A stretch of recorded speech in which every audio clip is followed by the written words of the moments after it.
you know, that's been my downfall in this business. Being fair, being just, trying to be fair, Right, trying right, to do the right thing, and not being a fucking cutthroat. That's been right. my downfall in this business. I hate to say it. Yeah, no, like There you karma's have it. a real thing though. Like it comes around. The good, the good comes around. So does the bad, depending on what you're doing. So Yeah, yeah.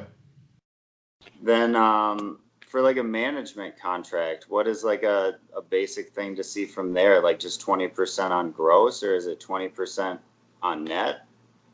You know, it's honestly, to tell you the truth, um, it's called it's the man. I wouldn't, to tell you the truth, I wouldn't just sign somebody to a management agreement.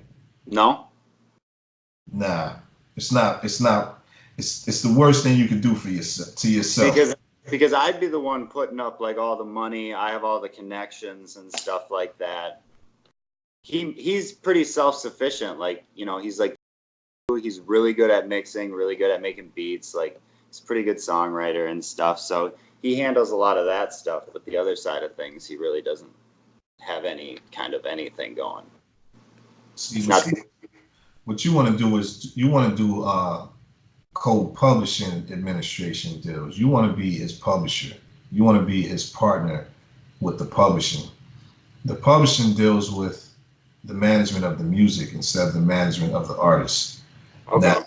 he could have a manager, some dude who wants to just hang around him and smoke weed with him all day and roll up his joints, or, and just his best friend, who may just want to be in the music business, or somebody who's actually a good manager.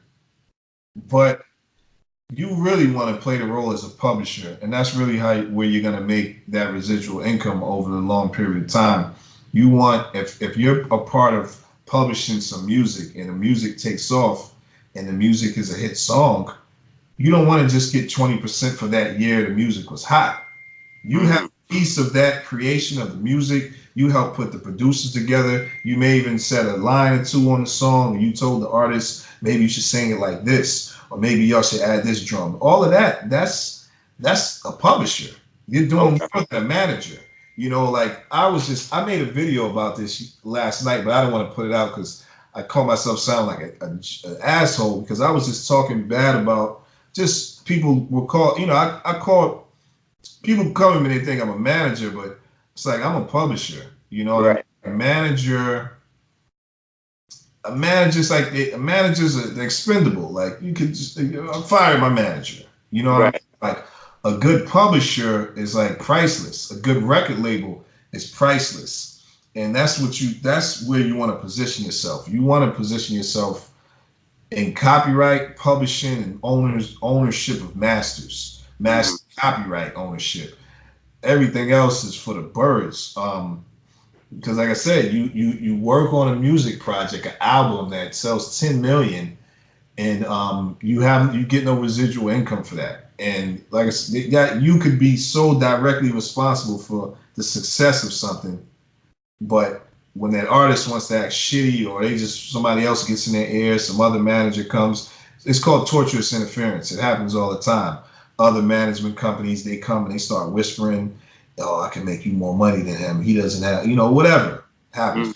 People have better offices than you, or whatever. The guy has a Lamborghini, and you just have a Mercedes, and now your artist is like, you know, you know, Right. some of these artists are like girls, like, like, wow, you're gonna leave me because he has a nicer car than me? Like, Right. we was working on this project for 3 years, 4 years. Like, Right. it's like, and that's what can happen to a manager. Now, if you're a label, a publisher, you set all of this shit in place early on.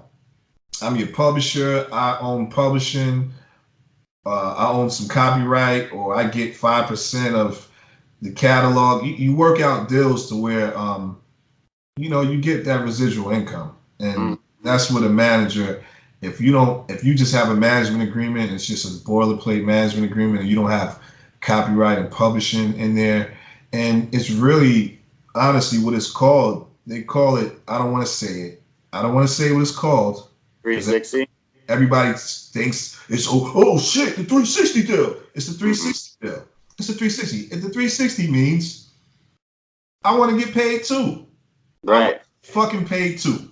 I'm gonna invest in you. I'm gonna put time. I'm gonna put money in you. And when you become fucking Tom Cruise, I want money on that Mission Impossible.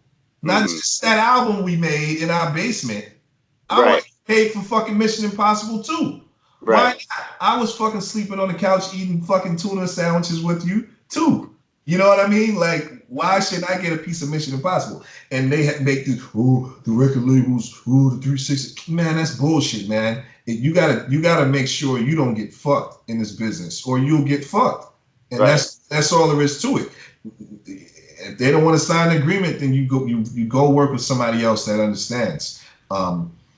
It's a mutual thing. It's like you're not putting in 20%. You're gonna put your 100% in. You go work with no artist to give them 20%. So why are you getting paid 20%? It's not fair. It's not fair. It's like we reduce ourselves for these fucking jackasses, for these disloyal jackasses. Like half the time these artists aren't even fucking loyal, and it's like, you know, and you'll be like, nah, this guy's cool, I trust him. But when the fucking $1 million is there, and it goes into his account and his job, and all he has to do is give you 200,000, you know, and then somebody, oh, you know, you got to pay taxes, or don't give him. Yeah. Right. Girlfriend is there, his mom, his brother, man, you get fucked over. Next thing you know, you're in fucking court with a management agreement, and it sucks, man. It sucks. Yeah. It happened to me.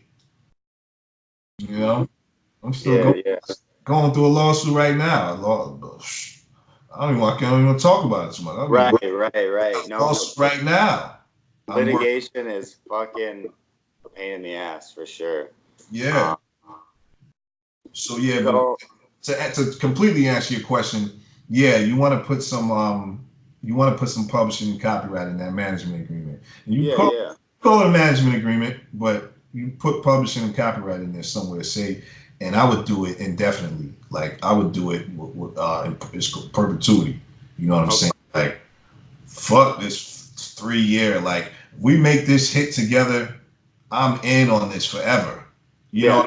Is that in on that hit forever, or in on anything he does in the future forever? Well, it depends. That depends on how you word it.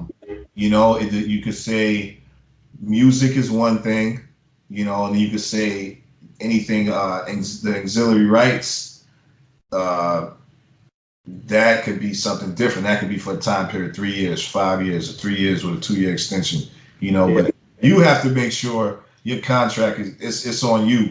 And that's where you're going to smack yourself in the face if shit blows up and you didn't make sure you secure yourself, because the artist is going to be straight. You know what I'm saying? Right. And it sucks now because as a manager, because back in the day, everybody had to go through the manager. Everybody had to go through the fucking manager. Now they got Instagram and people will fucking bypass you. And that shit is against the fucking law. It's called torturous interference. Like, you can't be talking to my fucking artists. You can't be talking to my artists doing planning, doing business, and having him think different things about me. That's unfair business practice, and it's a lawsuit. But it happens every day now. And you know, Instagram, people just, oh, that's the artist's page. And it goes right to his phone. You don't even fucking know. The artist is planning shit.